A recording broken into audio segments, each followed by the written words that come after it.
থেকে বিদেশ, খেলা থেকে বিনোদন, সব ধরনের খবর নিয়ে আমি মিঠু শুরু করছি নজরের দুনিয়া। পরাজিত কেজরি সিসোদিয়া মান রক্ষা অতীশীর 27 বছর পর বিপুল সংখ্যা নিয়ে দিল্লি জয়ের পথে বিজেপি।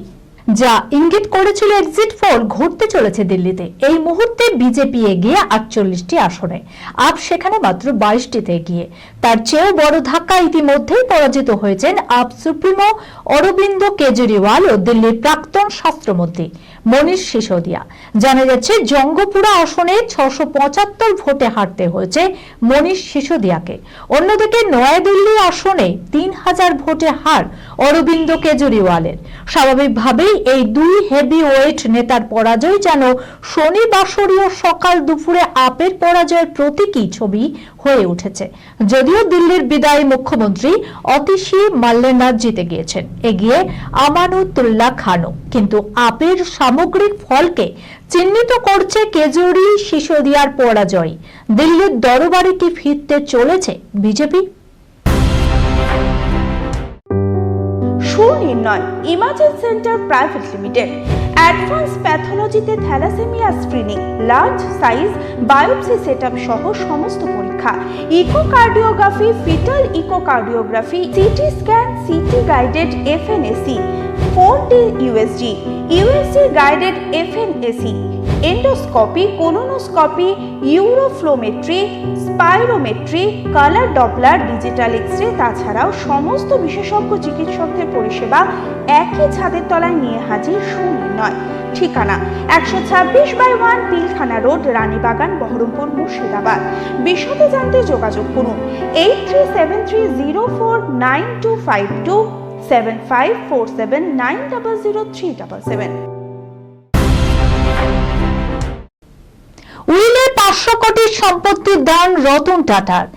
এই রহস্যময় মোহিনী মোহন দত্ত কে, চলুন দেখে নিই।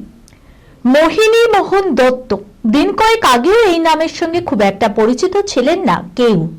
সম্প্রতি দেশব্যাপী চর্চায় উঠে এসেছে এই নাম, আর হবে নাই বা কেন।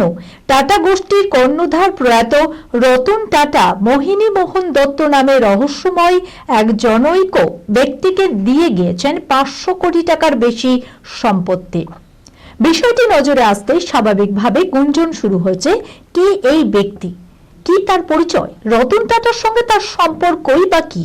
এমনিতেই দানশীল হিসেবে পরিচিত রতন টাটা বিভিন্ন দাতব্য কাজের জন্য তিনি তৈরি করেছিলেন স্বেচ্ছাসেবী সংস্থা Ratan Tata endowment foundation. Start up সংস্থাতেও বিপুল অর্থ বিনিয়োগ করতেন তিনি, যাতে অর্থের অভাবে কোনো ভালো স্টার্ট আপ ধ্বংস না হয়ে যায়। আর এই সূত্রেই রতনের সঙ্গে পরিচয় হয় মোহিনী মোহন দত্তের। জানা যাচ্ছে প্রায় 6 দশকের বন্ধুত্ব ছিল মোহিনীর সঙ্গে রতন টাটা। সেই বন্ধুত্বের সূত্র ধরেই রতন টাটা বিপুল অর্থ দিয়ে গিয়েছেন মোহিনী মোহন দত্তকে। হবু বন্যায় বিয়ের আসরে পুরোহিতের প্রেমেই পড়লেন যুবতী। আজব কাণ্ড বিয়ে বাড়িতে। বিয়ে বাড়ি মানেই হাজারো কাণ্ডের কারখানা। নতুন সংসারের সূচনা, প্রেমের সম্পর্ক হলে দীর্ঘ অপেক্ষার পর 4 হাতের 1 হওয়ার দিন। আর একজনের বিয়ের মণ্ডপে অন্য যুবক যুবতীর নতুন সম্পর্কের পথ চলাও শুরু হয়। তবে এই বিয়ের বাড়িতে ঘটল আজব এক কাণ্ড। বিয়ের পিঁড়িতে বসে পুরোহিতের উপর ক্রাশ খেলেন হবু বধূ। বরের দিকে নজর নেই তার, এক নজরে তাকিয়ে থাকলেন অল্প বয়সী পুরোহিতের দিকে, যেন পলকই পড়ছে না তার। বিষয়টা বুঝতে পেরে লজ্জায় মাথা হেঁটো হয়ে যায় পুরোহিতের।